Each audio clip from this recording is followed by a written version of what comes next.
What's up, guys? Welcome to gwhisky. My name is Jeff. This is a channel where I have my thoughts and opinions on a specific whiskey, and if you stick around to the end, I'll be giving it a score as well. If that sounds interesting, hit subscribe down below. With that out of the way, let's jump into our review. Today we're looking at the Port Askaig 100 proof. Stick around.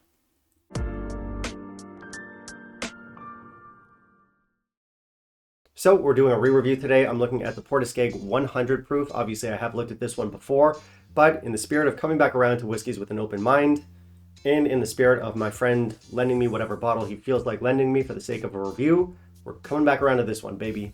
Baby, what the fuck? Port Askaig is, of course, famous for being a mystery malt. That's a mystery to precisely nobody. What we've got here today is a cask strength Caol Ila.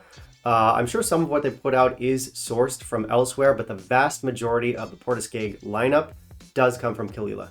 And that works just fine for me because I like Caol Ila. Now, of course, Caol Ila is known for being more of a gentler Islay peated whiskey, at least when it comes to the OB line, the regular Caol Ila lineup. But when it comes to Port Askaig, that doesn't really apply. Port Askaig whiskeys are known for being pretty forward, pretty punchy with some heavy peat. So, different take on Caol Ila.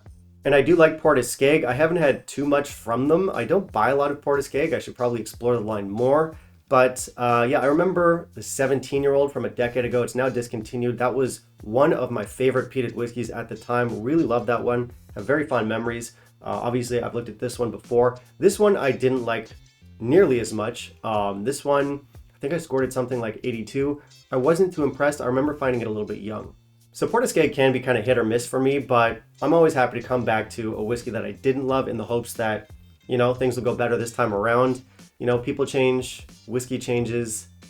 Life is an adventure. And maybe this one will work out better this time. You know, cask strength Caol Ila, on paper that works for me. I remember Caol Ila used to have an an OB cask strength release ages ago, and I absolutely love that one.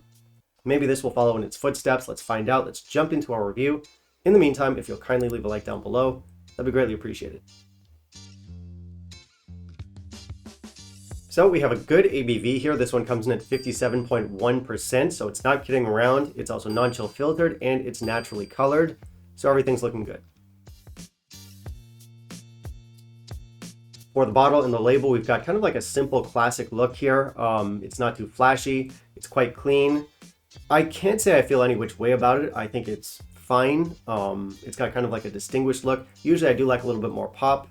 We'll give it 3 out of 5 for presentation. It does say non-chill filtered, natural color front and center on the label, which is great. We've also got a nice little blurb here. It says, the crashing roar of the sound of Islay, driven by the tempestuous winds and the driving rain, instills the island with life and energy, enriching the character of the land, its people, and its whiskey. Wow. The nose on this whiskey is very forward. We have lots of those classic seaside notes. So we have stuff like ocean breeze, if you want to be poetic about it. We have like fishnets and brine and all that. It's also got plenty of citrus. We've got lemon in here, lemon zest. There's vanilla, there's camphor. There's smoked meats in here. There's deli meats. This is a classic Islay beast with an emphasis on salt and citrus. For the palate and finish, things get really earthy. We have lots of black pepper. We have like smoked fish, grilled fish. There's band-aids, there's camphor. There's like a salted caramel note. We get oak, honey, vanilla, wintergreen, minerals, bacon bits. Again, this is briny and lemony. We've got some medicinal notes worked in. It's a long finish. Okay, so my opinion on this one hasn't changed that much. Maybe like a little bit. As I said, I came down on it pretty hard last time. I gave it a score of 82. Yeah, I think it's a little bit better this time around. And lately, generally speaking, I've been doing a little bit better with a lot of these cask strength mystery malts. I really enjoyed the Finlagen cask strength. I thought it was a great whiskey. I've had pretty good luck with stuff like Smokehead so far. This one, it's okay. Now, we still do get the youth here. This is still a very young whiskey. That was my complaint about it last time. Of course, I do like the more forward notes in here. This is big and punchy and intense, and I do appreciate that. I've talked a lot about these kinds of whiskeys in the past, and I've said that oftentimes what we get with these no age stated cask strength mystery malts is a whiskey that is undercooked, it's not old enough, it's too young, it's too basic. These are whiskeys where the peat is extra intense and our flavors are as punchy as can be, and oftentimes that's exactly what peat heads are looking for. And I get it, maximum intensity. But when there hasn't been enough time in the casks, I can enjoy it, I can appreciate it, but I'm not going to love it. And I'm not saying that every drop of whiskey in here is going to be around 3 years old. We might and probably do have some older stock in here. There might be stuff that's like 7, 8, 9 years old. I don't know, but the taste for me is not there yet.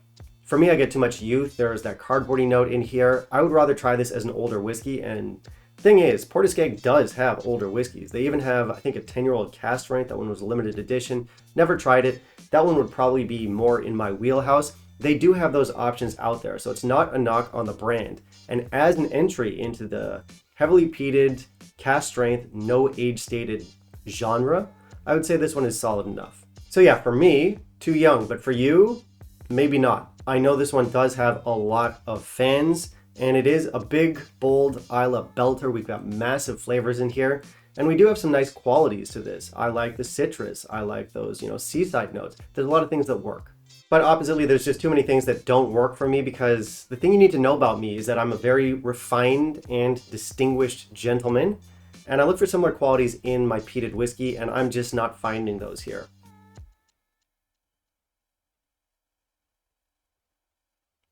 What?